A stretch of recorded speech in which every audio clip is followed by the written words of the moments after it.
सवाल उठता है, सत्येंद्र जैन ने सिर्फ मनी लॉन्ड्रिंग नहीं किया है, दिल्ली में उन्होंने जो जमीनें खरीदी हैं अनऑथराइज कॉलोनी में, क्योंकि वो दिल्ली के अंदर सरकार में एक ओहदे में है, मंत्री हैं, और उन्हें पता है किस कॉलोनी के अंदर रेगुलाइजेशन होने वाला है, कौन सी कॉलोनी में रेट बढ़ने वाले हैं, कहां पर उनका डिपार्टमेंट जो पीडब्ल्यूडी और यूडी है कहां सड़क बनाएगा, कहां पार्क बनाएगा।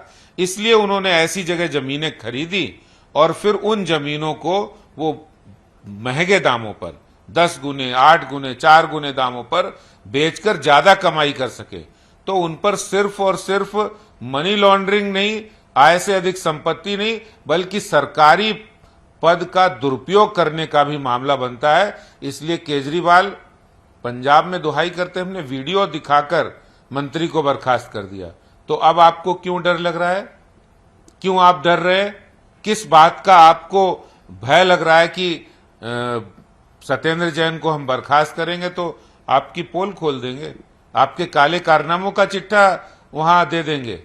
तो आपको डर क्यों लग रहा है? अगर आप ईमानदार हैं तो ऐसे भ्रष्ट मंत्री को 1 मिनट भी सरकार में रहने का कोई हक नहीं। देखिए, अगर देशभक्त हैं तो मैं मुख्यमंत्री से ये पूछना चाहता हूं, क्या जो सरकारी एजेंसी है, जो न्यायालय है, उससे आप ऊपर हो गए? मुख्यमंत्री बनने का अर्थ ये तो नहीं कोई व्यक्ति हो, चाहे देश का सर्वोच्च शक्तिशाली व्यक्ति हो, मुख्यमंत्री है तो वो न्यायालय से ऊपर हो गया, न्याय से ऊपर हो गया। वो सरकारी एजेंसी और जो जांच और न्यायालय ने जो उनको ईडी को ये कहा है कि आप 9 जून तक उनको रिमांड पर रखिए, उनको उनसे पूछताछ कीजिए, तो आप न्यायालय से ऊपर हो गए। जब उनको जेल भेजा गया तो आज भारत के इतिहास में ये पहला उदाहरण होगा कि जेल जाने के बाद मंत्रिमंडल में बने हुए हैं।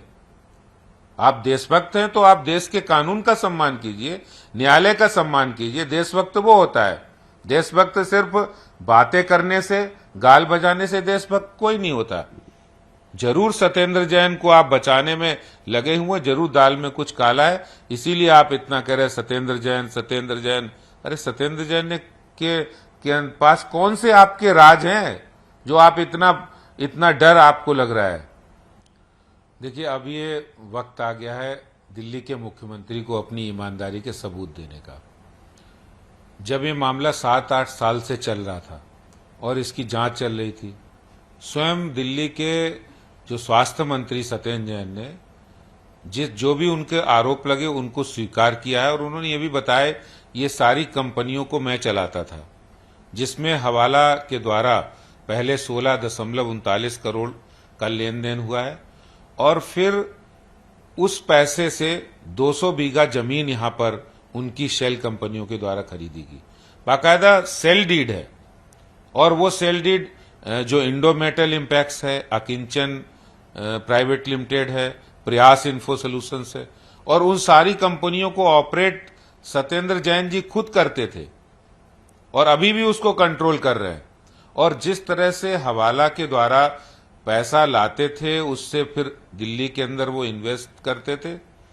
आय से अधिक संपत्ति का मामला तो बनता ही है, काले धन का दुरुपयोग करने का मामला तो बन ही रहा है, लेकिन इसके साथ साथ सत्येंद्र जैन कोई मामूली आदमी नहीं है। वो आज दिल्ली के कट्टर ईमानदार मुख्यमंत्री के बड़े कट्टर दोस्त भी हैं, उनके मंत्रिमंडल में मंत्री भी हैं। तो सबसे पहले अगर वो ईमानदार हैं मुख्यमंत्री, तो तुरंत उनको बर्खास्त करना चाहिए, तुरंत बर्खास्त करें और अपनी ईमानदारी का सबूत